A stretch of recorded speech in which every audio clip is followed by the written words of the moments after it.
Are we filming right now? All right. Hello. Hey. Are you taking? Am I taking? You do it. All right. Welcome to episode seven of Hardcore. Kind of. Episode 6 was like 53 seconds long. A lot of them were though. Honestly. Two. Only Yeah. two. We're working on it. It's all good. We're figuring stuff out. Mm-hmm. It's been breaks. We might redo some episodes, maybe. Probably. We're checking in a little bit late. Let's talk about. We're gonna talk about gym etiquette today. As you can see from the title, obviously correctly spelled. The dictionary is wrong. And Did you know there's no such thing as a fish? I need you to break that down for me, bud. Well, you said something about dictionaries, and so if you go to the dictionary, okay, back up. Yeah. Define fish for me. Water creature. Gills. Okay. A little swimmy guy. Mm-hmm. Yeah. What about a platypus? Duck beaver. Okay, so I watched this video by a YouTuber called Hank Green. He is wildly intelligent and very similar to us in the way that he just dives deep on something. Yeah. And so he has this thing, and he has a whole brand of T-shirts on it that say something along the lines of "We never left the water." So basically, if you can follow the phylogeny, which is the tree that goes, it's so. I need to. I'll show you the video. Yeah. I adore this guy. He's really good at creating content for people like us. Yeah. And so he has shirts that say "We never left the water" Hmm. because it's impossible to draw a circle around all of the species that include fish and not include tetrapods. Did you know that we are tetrapods? No. Yes, I did. we are fish. Fish don't exist. They do, but not So it's the way you are thinking of. It's the same thing that where like humans and monkeys are in a circle, but we Exactly. say that they're not. Yes. Okay. So like you can circle humans and not include fish, Sure. right? Salmon, whatever. But you can't do fish. But you and not can't include human. because along that tree, right? Because it branches. That's all a phylogeny is going backwards, the last common ancestor. And you can't because the thing that connects us is we're called craniates, which means we have a hard skull. Yeah. That's really it. All that means. And fish do too. So you're saying like if I create a big Venn diagram of everything that's existed, the circle that has fish must include humans. That's what you're saying. Based on your definition of fish, yes. That's it. That's why fish aren't real. That makes so much sense why people love water so much. Yeah. Well, think about it, right? Like, how much of you is water? So much. The vast, like 80+%. That's a common fact. Yeah. For people to know. Yeah. We just brought the ocean with us. We had to figure out how to create skin that could transport the water. There's soda. We could dive so deep into this. Yeah. So, why do we need sodium? anyways, gym etiquette. Okay. Gym etiquette. Do you have anything that happened this week that you want to share first? I went to my 10-year high school reunion. Did you really? Yeah, that was weird. Yeah, how'd that happen? How did that go? It was underwhelming, to tell you the truth. They usually are. Yeah. From what I heard. No, it was a lot of fun. I saw some people that I haven't seen in a really long time. A couple of my really close friends that I do still talk to were there, and so that was great. Got to see them. Yeah. I didn't pay for my ticket. My homie did, so I got some free pizza. Love that. What Good up? for you. That was great. It was fine. Yeah. I don't know what I expected. That's fair. I think, and this is something else I've thought about recently, I imagine it's quite like a bell curve in that if we are measuring the amount of people on the y-axis and the amount of time since high school on the x-axis, your 10-year reunion, there's probably not very many people that want to go because as a 28-year-old on a Saturday night, you probably have better things to do. Yeah. Realistically. Busy. As time continues, that becomes less true. And it's been longer since you were in high school, so your curiosity grows. Yeah. So that number spikes to a certain point where people start dying. Yeah. And then less people show up. Yeah. But anyways, that was fun. Other than that, my lips have been going pretty good. It's been so hot. It's been hot. So grossly hot. Not my favorite. Yeah. No. But it's better today. It's a lot better today. What about you? How have you been? Not bad. The training's been going better. So I think we've talked about the podcast before. If we've talked about one where we didn't have the one cut down. where we touched on this. My shoulder's been an issue for a whole long time, where it like will partially dislocate very frequently, and I can't really bench press with that. It super is, and it's been an issue for a long time, but not as severe as it has been recently. Same shoulder always? No, it swaps. It moves. Lovely. For a long time, it was my left shoulder. It started on my right shoulder, and then moved to my left shoulder, and it was there for years, and now it's back to my right shoulder again, and it's way worse. This originates from like two things, like bench pressing, old school bodybuilding in like 2009, where I was taught to do a guillotine press, where your like elbows are out to your shoulders and you're pulling up stretch really wide and all the way to your chest, supposed to touch right on top of your chest, and then you press back up from there, which is horrifically bad for your shoulders. Great for developing your back, but really, really, really bad for your shoulders. Yes. Logically, yeah, like you get a lot of stretch, you get a lot of activation, which is great, but your shoulders just don't do that. Physically, they don't like that. No, so a lot of damage, and that's how I was taught to bench press when I very first started lifting. So a lot of damage from that, and then I started wrestling, and this kid who was like a decent wrestler, but a very like aggro wrestler, kept doing an arm throw, which is where you take this arm and you throw it over somebody, the other guy will throw it over his shoulder, and he'll toss you with it. Usually, so fine, but he would throw it where his shoulder would hit me in the middle of my humerus, for camera, middle of my humerus, you know what a humerus is? And so then there's a lever point on that joint, pulling it away from my body. Yeah, pulling it out of socket. Genuinely out of socket, and we did this 30 times of practice every time I was with him. And I got caught with him for like 3 weeks. And because nobody else wanted to train with him either, because he wasn't very good compared to everybody else in the room. He's hurting you. And he's hurting me. So, and because I was so bad, I was the test dummy. Oh, I can do stuff to you I can't do to somebody who knows they're doing. I was like, cool. So that made it way worse too. Yeah, interesting. So on and so forth. It rolled and rolled and rolled to a point where it was like unusable, and then starting to arch a little bit helped recover that and recover function on that shoulder. So arch on my bench press. Long story. Going up to today, it's still here, but it got way worse before our last meet. Yeah, I remember that. Yeah, and then it's been getting better steadily. So I had my first 440 since the meet, bench press, which has been really cool. It was on week 3. Week 4, I was hoping to go up higher. Didn't happen. 440 was still about the top of my RP cap. But like, that's been really exciting. Yeah. So I'm finally back to a point where momentum. Bench press is up to a point where it feels like I'm training. Yeah. Which is fun. Oh man, that's such a hard. I have also recovered from injury recently. Yes. And so this is something I was chatting with somebody yesterday about. It was my friend Jake. Wow, which is so funny. Like you. Yeah. In a mirror. No, I'm not that crazy. Yeah. Jake is the cousin of a kid I grew up with named Bryce. Bryce is one of my great friends. We play old school RuneScape together. Jake also plays with us. Cool. And so I was on Discord. I was talking to Jake, and we were chatting, and he goes, "How's your lifting?" Because he knows I'm in the gym. He's been here a couple times, but he lives up in Kirkland, I think. Really far away. So he only comes down to see Bryce. Yeah. And their family. Anyways. Sure. So we were chatting back and forth, and he goes, "Well, how is your lifting going?" Because he knew I tore my Achilles, but we don't talk that often, once in a while. And so I was catching him up a little bit, and I was like, I'm finally getting back to training. I don't feel like I'm recovering anymore. Yeah. And that kind of momentum is really powerful. Yeah, it is. For making progress. Confidence and progress are so tied together. Oh, yeah. It's hard to feel confident when you're not doing anything. Like, I think that a lot of lifters, and not necessarily that all of our confidence is stemming from, like, how strong we are, but the power we're able to produce is proof of the work we've put in. And the confidence we have is, I've spent X amount of time doing this, and so I am good at this thing. Yeah. And so when you don't have that proof of concept, and that's rug pulled from you. Yeah. Yeah. It's really hard to be like, oh, I'm still good at this. I'm just not good today because the proof of concept is now missing. Yeah. So, like, getting back to that position of, like, oh, I can actually lift again. Like, this is what I should be doing right now is really powerful. So that's good. Yeah.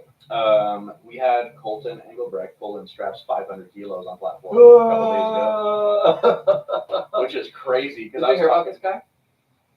This is a wild development. So he just competed not too long ago, right? Yeah, a couple months ago, and we talked about it. We did. A couple months ago, he broke the all-time world record for heaviest total ever, well below super heavyweight. And on a whim, mind you. Yeah, on a whim, like genuinely not prepped, not peaked. He walked in, he was like, I'll just do this today. And so he shows up to another meet, which I didn't know about because I don't follow him super closely. No, when was this? Last weekend? I think it was last weekend. So not like yesterday, but like the weekend before, right? I think so. Yeah. I think so, yes. About 10 days ago? Yeah. Sounds about right? Yeah. And so, because this was right before my deadlift session, which was on Monday. Yeah. So, yeah. So he goes up and so I want to preface this too, because not everybody knows the history of the 500 kilo deadlift, because this is a big, big deal. It was impossible. That was the impossible number. It was like a 4-minute mile in the 80s. You know, Yeah. it was. This is not a thing. Very similar. Not a thing. So when we look at this number, Eddie Hall in 2016, I believe. That sounds about right. I talked to Cody about it like yesterday. 2016, pulled 500 kilos for the first time ever. He was hospitalized afterwards. He was bleeding through every orifice in his face. Actually, genuinely was. He was like, it was the end of a strongman show, and he was in the hospital for days. Yep. Like he was he had breathing assistance. He had a suit. He wore straps. I mean, like in the hospital. Like he was in breathing assistance, and he wore a suit. He had straps. Like, the whole thing. So very much not powerlifting cost standard. Like fully outside of powerlifting standards, and meaning he can hitch, he can wear equipment, he can do whatever he wants. Really, anything to get the weight up. Whatever you want. Powerlifting is so strict. And when you're talking about raw powerlifting, it's just you. Because there is no equipment you can wear for a deadlift that makes it easier. Like a belt, kind of, but not more really. For safety than Genuinely more anything for else. safety. Yeah. Like, yes, there is a performance benefit. Absolutely. I'm not saying there is not. Yeah. Yes. But we have exact opposite examples of that too. Like Yuri Belkin is a great example of not wearing a belt and still being just as good as everybody else. The belt really is supposed to serve a safety feature. Yeah, so on his, I think it was his second attempt, right? Or was it his third? I think it was his third. Because I thought it was his second, because I thought he tried twice. He did. But he pulled the 500 and failed it at lockout. Yeah. He got to lockout, dropped it. Yep.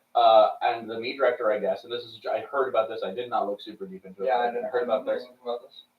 Immediately after, the meet director's like, hey, put on straps. You want to do it again? Hey, put on straps and just pull it. just because we can. And he's like, are you sure? He's like, I don't care. It's not going to count. Just go do it. But, and so, yeah. And so he goes up, gets straps, smokes it, obviously, because he smoked it the first time, and holds it up, which is the first time we've ever seen a human being in competition pull 500 off the floor, conventional or sumo, whatever. Don't care. Doesn't matter. We've seen it in training, but it is a different monster. Yep. Like it's the same. After a whole meet?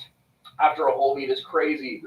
In training, we've seen people pull 1100, 1104, I think is what it is. Mm-hmm. We've seen it happen in training, but that's a dedicated day. The only thing you do that day is go in and do that day. That week, man. You take the week off beforehand. You're resting. On a meet day is the dude is the strongest human being in the world, and I feel very comfortable saying that. Oh, absolutely. Pound for pound, the dude is a freak. It's almost impossible. I did some math, right? Actually, so I love math. I love numbers. We know this. Yeah. I've been talking about it all week. Actually, really? Yeah, just because it blows my mind. It's crazy, right? I'm a relatively strong dude. Yeah. Okay. You're a very strong dude. Okay. Quick math. Okay. Somewhere between, but closer to, 10 red plates per side of the bar. Yeah. It's somewhere between. It's not quite 10. It's 9 and some change. Yeah.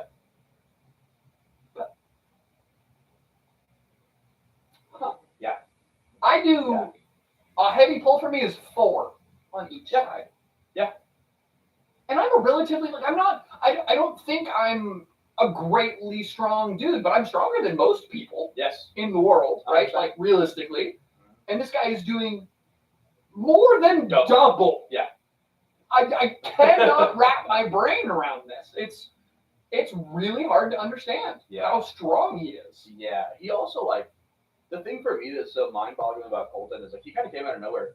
Like he's been competing for a long time, and I'm not gonna say that he's not, but he didn't hit social media the way that we have Jamal Brown or Danny Grigsby. Like those guys have been around that 1100 number for a minute and pushing it and next time I got next time. And he shows up and all-time world record out of nowhere slaps that, and nobody was watching him like that before. He just shows up and starts killing it. Yeah. And his big social media presentation, I guess, day one was this massive deadlift. It was crazy. And then posts this huge deadlift. He goes back and hits another like groundbreaking limit breaking number that's supposed to be impossible. Both these things are supposed to be impossible, And he's just like, I'm going to do it because I feel like it. And I don't know if he prepped for either one really on purpose. I would love to just see him stand next to the previous total record holder and Dan just Bell. compare them as humans Dan and be Bell's like, how are you as strong as this guy? Yeah. Right? Dan Bell, when stronger. Exactly, right? When you look at Dan Bell from when he owned the record, when he put up that record, he's a behemoth of a human being, right? And Colton's big. He's very big. Different big. But so different. Different big. So this is this is kind of, I think, a paradigm shift. And I've been talking about this since I started powerlifting. Okay. And the idea that everybody, when I started powerlifting, was very old school. You need to be big to be strong. Mass moves mass is a big thought, and I have never believed this. I've never believed that this is the core principle of power force production, is that you have to be big to move big numbers. And this has been such a hugely popular belief in powerlifting, and I know you believe it too. We can talk about it. Yeah, this is interesting. Because this was the case. When we saw the strongest people in the world, they were always big, heavy-set people that had a little bit extra weight on them at least. Yeah.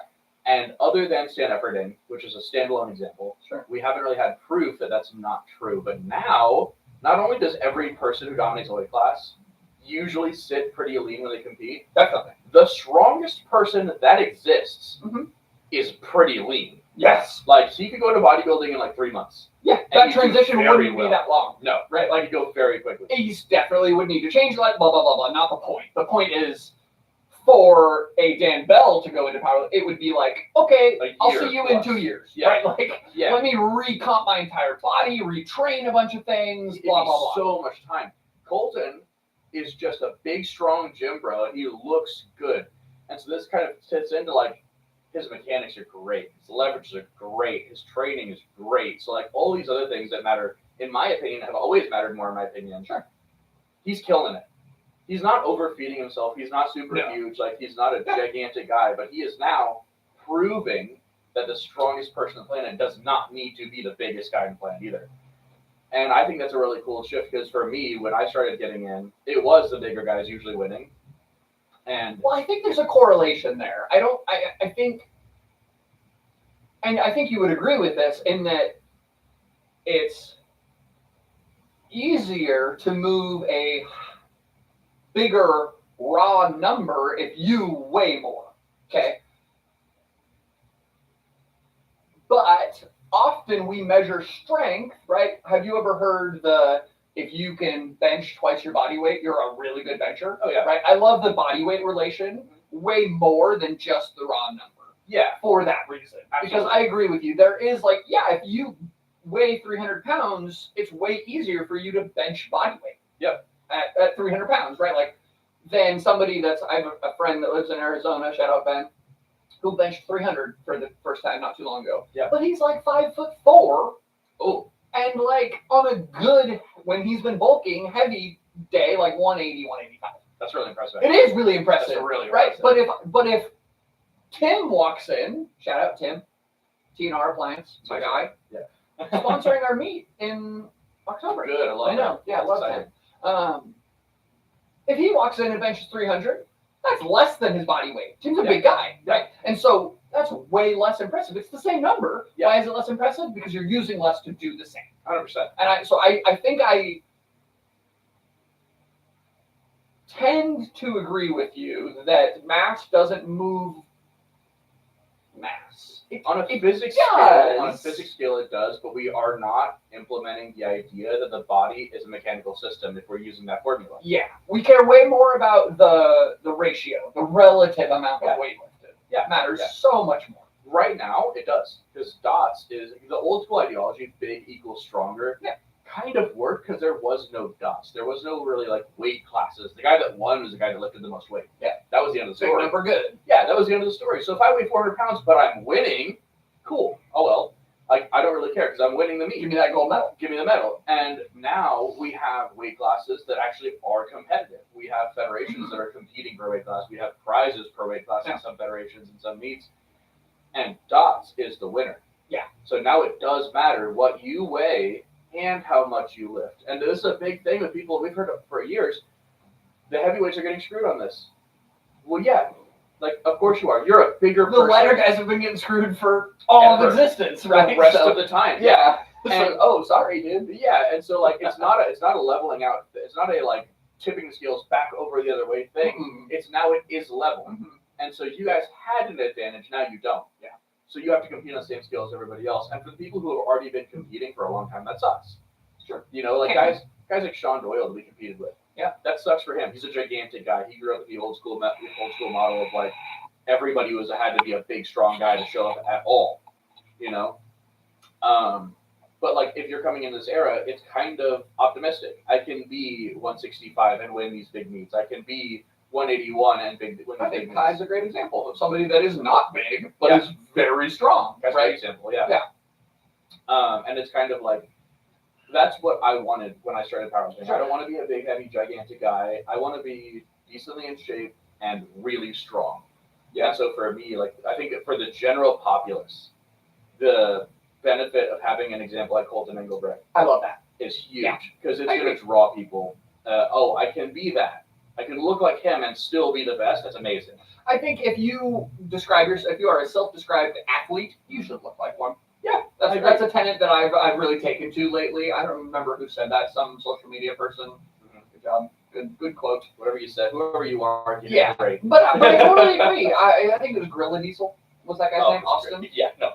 Yeah. Yeah. I love that guy. Yeah. And I was like, that's such a like that. Yes, I agree. If you are a self-proclaimed athlete, well, then you should do all the things that an athlete should do. Take care of your body, clean up your diet, right? Do your fucking cardio. Yeah.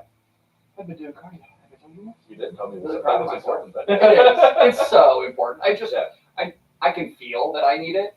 Yeah, I don't think cardio as a what the general populace thinks cardio is necessary. Agree. So I do my steps. And my 10,000 steps, I'm sure. That's all I really need. I think that you should be able to walk upstairs and not pant Exactly. afterwards. Yes. No. I went to my best friend's father's 60th birthday party last weekend. It's a big number. It's a cool number. I was personally invited, and that That's made me nice. feel great. I love that. Oh man, how is this connected? You're doing great. I know. What were we talking about? I already lost it now. Damn. Yeah, I was really hoping you were going to connect that. Oh well. Okay. Let's talk about gym etiquette. Yeah, let's do it.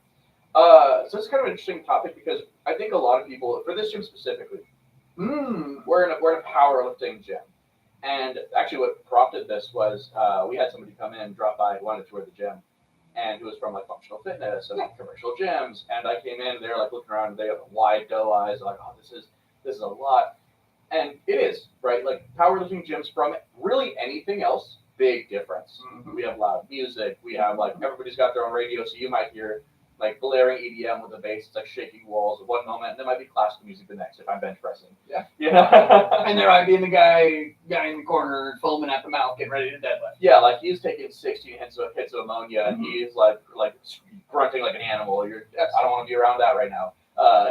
That's danger. So there's a lot happening in these gyms. People coming in feel uncomfortable because it's a different environment. And I feel like that extends to a different degree to every fitness environment. It is different. Like coming into a commercial gym from nothing feels different. Coming into a private-owned powerlifting gym from a commercial gym feels different. So like, I think it's hard for people to associate with those places because I don't know what I'm supposed to do. I don't know what to do here. I don't know where I'm supposed to be. What are people going to think of me? And a lot of this is just kind of getting in and doing it a while. You pay attention. People start doing stuff. You do the same things. This can create good habits and bad habits on both sides. You know, if you're just, that person's going to know what they're doing, I'm going to do what they do. But like, there's a lot of things that you're just kind of expected to know when you come into a private gym like this. Give me an example. Great example. Putting away your weights. And I think this is everywhere, but this is something that especially like private gym, because you go to a commercial gym, like they have cleaning crews, you're paying like a premium, like you're really not expected to know anything at a commercial gym. You're just kind of somebody coming off the street who's going to come in and do some stuff sometimes. Or you're traveling and you're out of town. Yeah. So like there is an expectation from the gym goers, but not really from the gym itself. When you go to a private gym, you put away your weights. You're responsible for your own cleanliness. Put away your weights at commercial gyms too. Yes, yeah, absolutely. but yes. And that's so many people don't really understand. Like, I really don't think they do. And it's because like we've seen it all the time. Like, people come in that are new or they're younger and they leave their stuff all over the place, and it's, what are you doing? Like, everybody else looks at them and they're like, are you serious? Yeah. Are you kidding? Yeah. I put away a lot of weights. Yeah, you do. And I don't mind. Sure. Right? Okay, because I own a gym. And you got to keep the gym looking nice.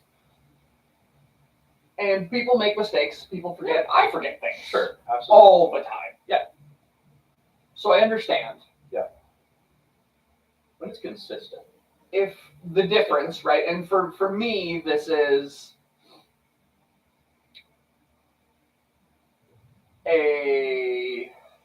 trying not to sound like a cult leader.